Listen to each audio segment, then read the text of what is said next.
وأنا كشينا عليها محد بيك وحنا هاي ورا فاها قلت دفكوا بحه ما أنا أول بالكاس على صوف ده هذا الحلم على صوف ده وروح يحل السودان ما كلها نعلى شيء ده كلها والسودان أنا كل هذا منه أنت كبدن كورن كرمينه وهرميش إسكقان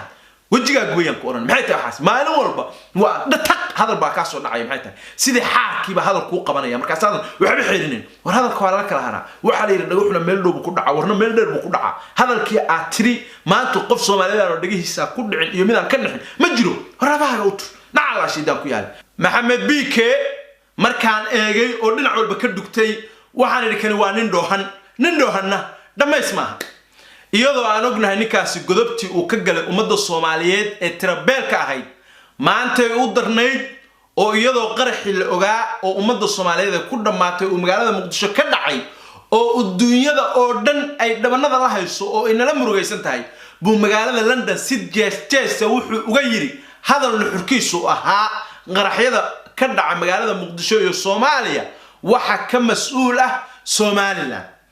bal waa kane hadalkiisa ila dhugta oo ila dhuux waxaan ka codsan lahaa inay Somaliland sii daayaan iyaguna nabad bay helayaan waayo hadday u ogolaadaan itiraafkooda qaraxa iyo dhibaataduna way ka baxaysaa waa walaalahood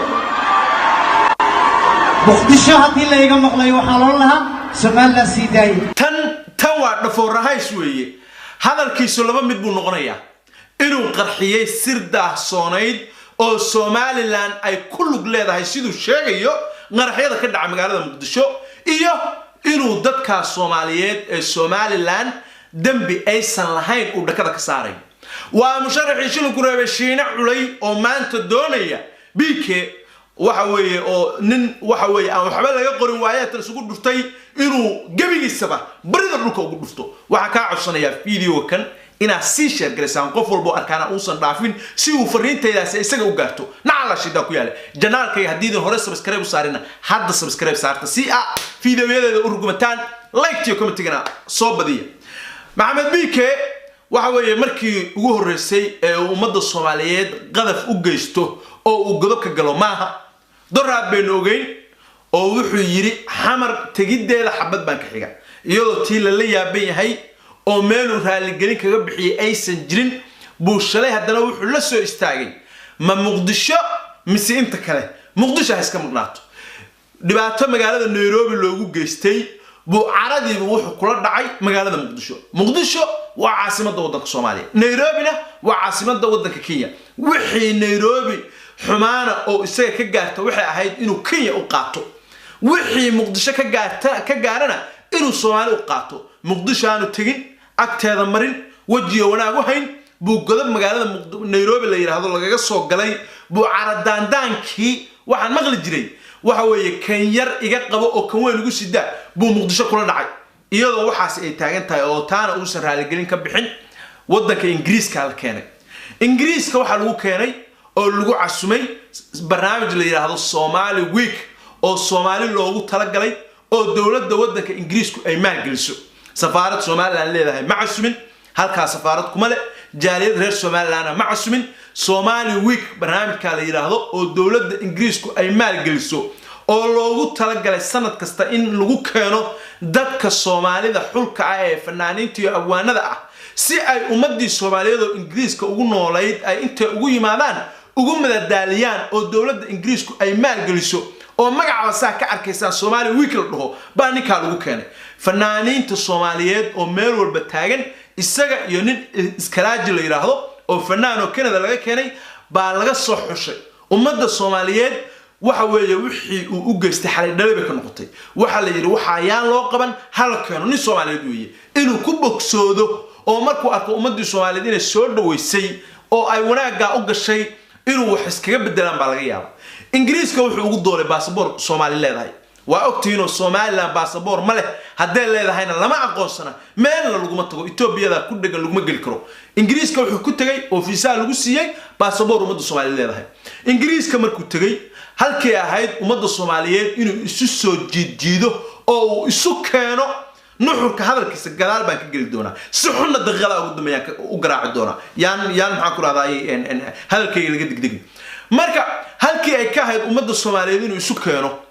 waxa weeye markuu tagay masraxii markuu soo fuulay calanka Soomaaliland buu la soo fuulay sidii in Soomaaliland casuntay sidii dadka meesha fadhiya oo daawanaya oo cajab leh oo cadaan leh oo Soomaali haan walba leh oo deegaan walba leh oo reer walba leh sidii inay yihiin jifidiisa waxa weeye buu calanka Soomaaliland la soo galay lagama xumaan laguma canaanan waa la iska daayay show buu qabsaday waxa weeye Soomaali oo dhan baa u istaagtay nin baa mushtar ku jira oo tigidhkiisa iibsanayo ahaa waa loo tagay xaalay buu show kala qabtay markuu showga kala qabtay iyadoo ummadda Soomaaliyeed oo dhan ogtihiin masiibadii magaalada Muqdisho ka dhacday ay dhulgariir inoo ka xumay oo 100 qof dad ka badan ay inoo ka dhinteen 130 qof in ku dhowna ay ku dhaawacantay oo xataa Turki oo aynan diin aan wadaagno oo Afrika iyo Asia aynu ku kala naalo u diyaarado inoo soo diray oo adduunkii gaaliya islaamka loo inoo danqaday oo TV-yada wararka laga akhriyay wariyaashii akhrinayay ay baroorteen oo dhabanada ay qabsadeen buu wuxuu isagoo ninkaasi nin Soomaali ah oo aan isku diirnahay oo isku dadnahay oo isku dalnahay oo isku luqadnahay oo wixii laba qof wadaagaan xigto xigaal ehel wax walba nasabad diin dhaqan aan wadaagno buu intuu masrax soo istaagay uu ugu talagalay inuu ka heeso oo uu dal lacag ka qaatay buu halkii ahayd ummadda Soomaaliyeed u timi ee reer walba leh inuu u heeso halkii ahayd buu hadal degdeg ah la soo istaagay waxaan isna Maxamed Biiki hadalku wuxuu u qabtaa sida xaarku dadka u qabto uu qabtaa ma isna hadal yaa u disaday inuu hadal buu meesha la soo istaagay muxuu yiri hadal la soo istaagay waxa weeye Muqdisho waxaan u sheegayaa inay walaalahood Somaliland iska sii daayaan si ay nabadgelyo u helaan Somaliland inay fasaxaan oo sii daayaan si ay nabadgelyo u helaan macnaheedu waxa weeye Somaliland haysashadeeda iyo amni darrada magaalada Muqdisho ka taagan waa isku sidkan yihiin haddii Somaliland sii haysataan nabadgelyo ma helaysan haddii Somaliland ictiraaftaan oo sii daysaana nabadgelyo helaysan waa eega waa isku sidkan kama dhamaan intaas wuxuu ku daray haddii Somaliland ay ictiraaf hesho haddii ay Somaliland ictiraaf hesho waxa weeye qaraxyada iyo dhibaatada baa in ka joogsanaysa macnaheedu taas waxa weeye Somaliland baa hadda dhibaatada in ku hayso qaraxyada in ku haysa sababtoo ay ictiraafkii baa ka hor istaagantihiin haddii ay ictiraafka u ogolaataan oo siisaana qaraxyada iyadu in ka diisanaysa waa sidaas weeye macnaheedu waa sidaa inta kaga harin halkii ahayd dadka inuu tacsiyeeyo buu wuxuu u gudbay Maxamed Biiki inuu Somaliland amaano oo yiraahdo Somaliland qaran jira weeye madaxweynayaal badan bay lahaayeen kanay lahaayeen cid hor istaagi karta male Maxamed Biiki waxaan u sheegaynaa Somaliland waad amaani kartaa waana amaanan tahay wax badan oo lagu amaano oo cajab iyo cadaan iyo cid kasta ay ku amaanaysana waa jirta anagu marxaati aan ka nahay dadka inay yihiin dad tashaday nabadgelyadooda ka shaqaystay horumar jooga ma ladan oo walaalahaya waxa amaani kartaa dadkaaga hadaa rabtid inaad amaantid oo faanisid inkastoo la yiri waxa la yiri nin isfaanshay waa isnuugtay ina adu isfaaniso ma waa in dadka kale ay ku faaniyaan yeelkadeeda hadaa isgaratay oo ay dhaqankaaga iyo dadnimadaada ku siisay ina adu isfaanto oo isnuugtay aan noqoto waxa ahayd Maxamed Biiki adoo ummadda Soomaaliyeed aan u soo marin oo ummadda Soomaaliyeed hadal xajiin leh oo waxa weeye boobaha iyo argagixisada maanta dhibaataysay ugu raacayso hadal adoo halka aanu mar waxa Somaliland ina iskood u amaanto adoo Somaliland aan isku xuqin oo Soomaali kale isku xuqin ina tiraado anagu Somaliland baan nahay waxaan qabsanay laguguma yaab cid kula yaab lahayd ma jirto cid ku ceebaysan lahayd ma jirto Somaliland meel walba istaagto waa ka amaani jirtay waxa weeye calankeeda la soo bixi jirtay wax shida ama lahaatay saas loo arki lahaa laakiinse maanta hadalka aad tiri oo la soo istaagtay meesha la soo istaagtay macnaheedu waxa weeye annaga meesha qarxina hadalka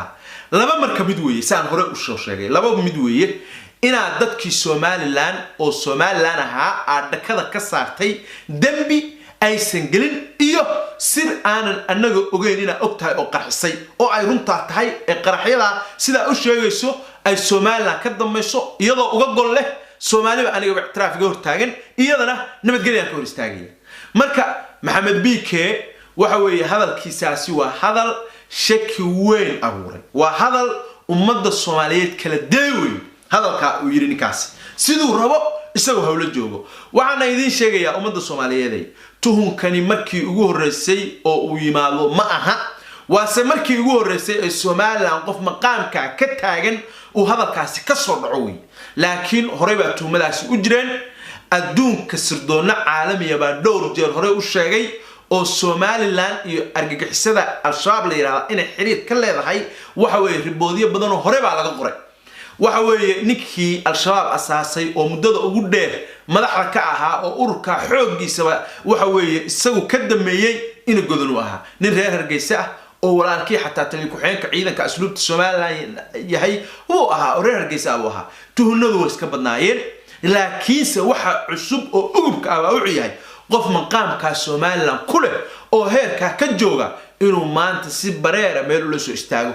Soomaaliland haddii argagixisada al-shabaab ay garab ka saartay oo sida uu sheegayo ay runtii tahay ay ka dhabto maanta ay garab saartay adduunyada waa ka dhacda waxa la socotaan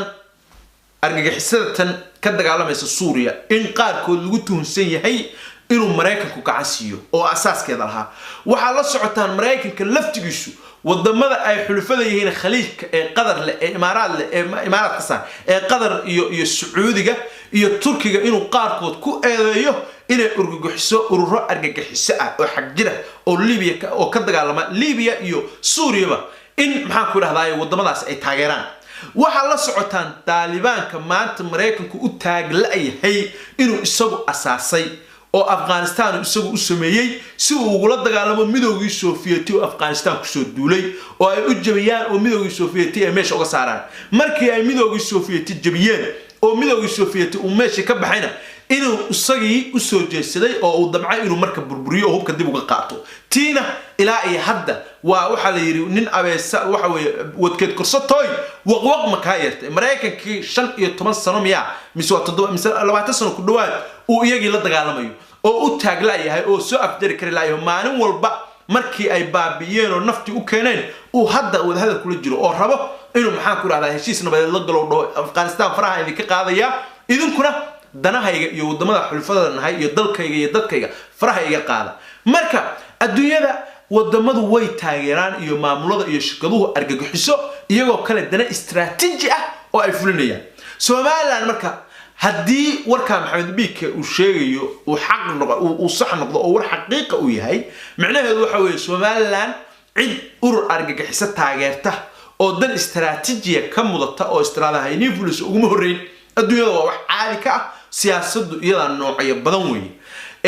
marka laakiin waxa weeye adduunyada hore waa u soo qortay inagu waxa weeye tuhun baa jiray hore u jiray kiiba Maxamed Biike si xoji laakiin wax xaqiiqo u qaadan meeno ummadda reer Soomaaliland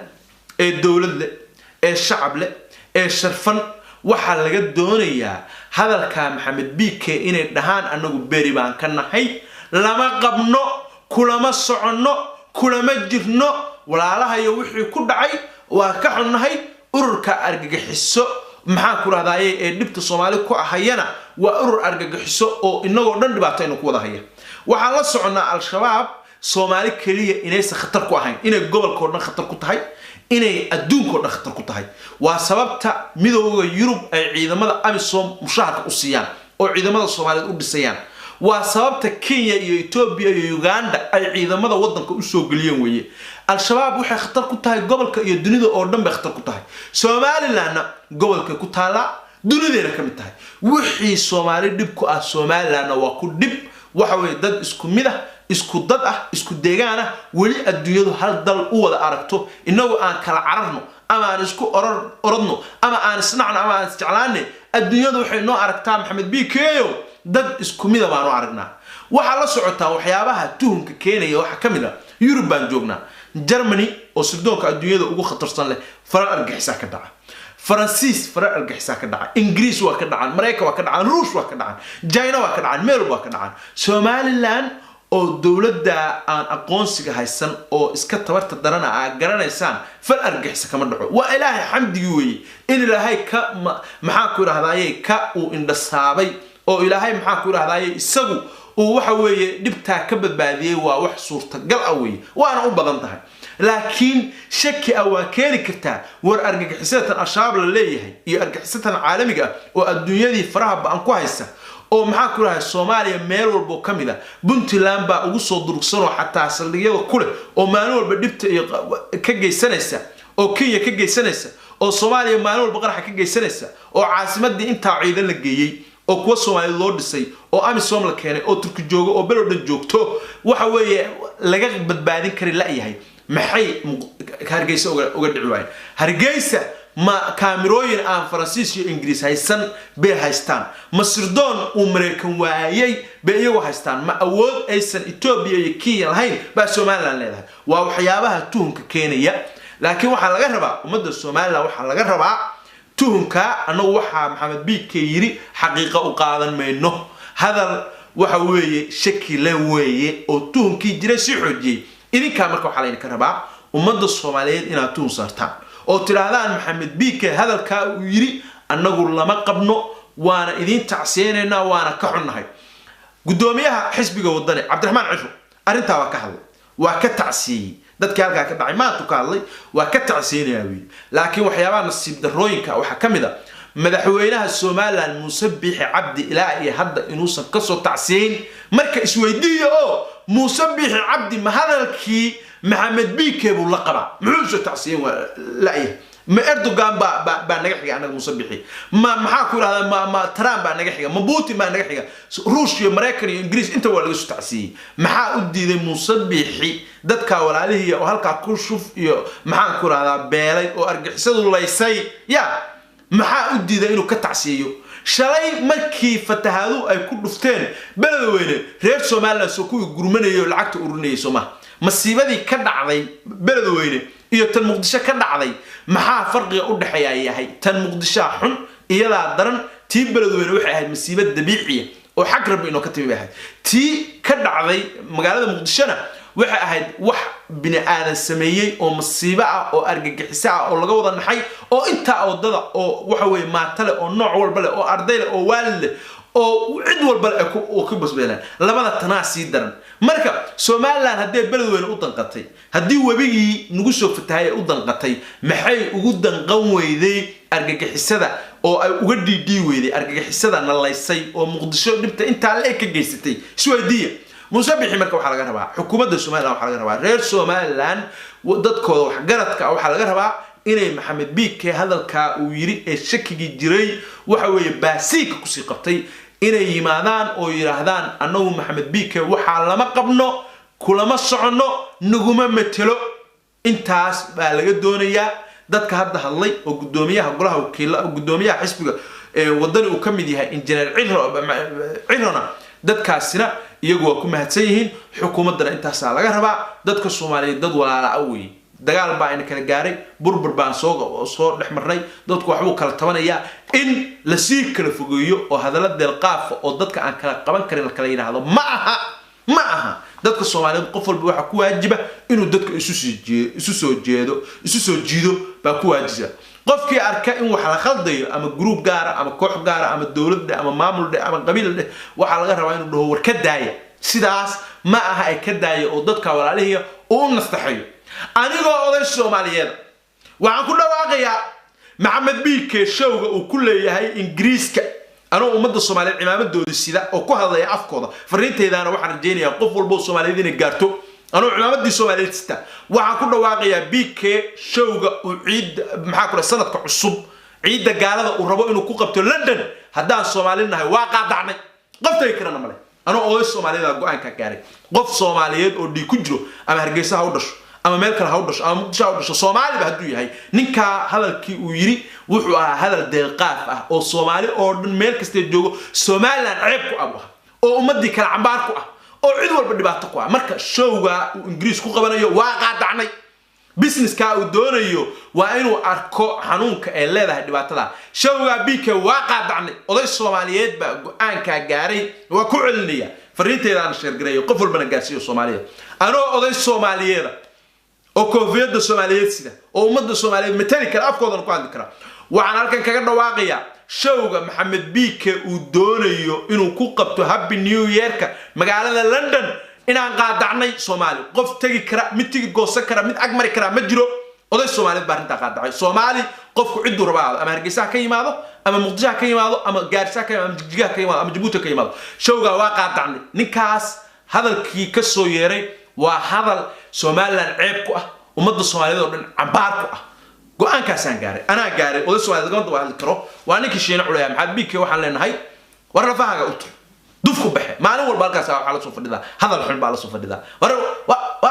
war waxay xillisada Suudaan ma kulay nacala shidan ku yahay war Suudaan anu kula hadlayno inta ka badan ku oran karmayno war meesha iska qaad wajiga gooyan ku oran maxay tahay xaas maalin walba waa dhatak hadal baa ka soo dhacay maxay tahay sidii xaarkiiba hadal ku qabanaya markaas hadal waxba xiriireen war hadalka waa la kala haraa waxa la yiraahdaa wuxuna meel dhow ku dhaca warna meel dheer buu ku dhaca hadalkii aad tiri maanta qof Soomaaliyeed oo dhagihiisa ku dhicin iyo midaan ka dhixin ma jiro warabaaga u tur nacala shidan ku yahay wallahi billahi tala saa ku qato barida ku dhufto وأنا شن عليها إذن نعم راشد دم كفيديو سيشير قري تناك سبسكرايب سارة لايك وكومنت كده صوب بدي أنت برنامج كلام كل مدة نوع إنه كلها فيها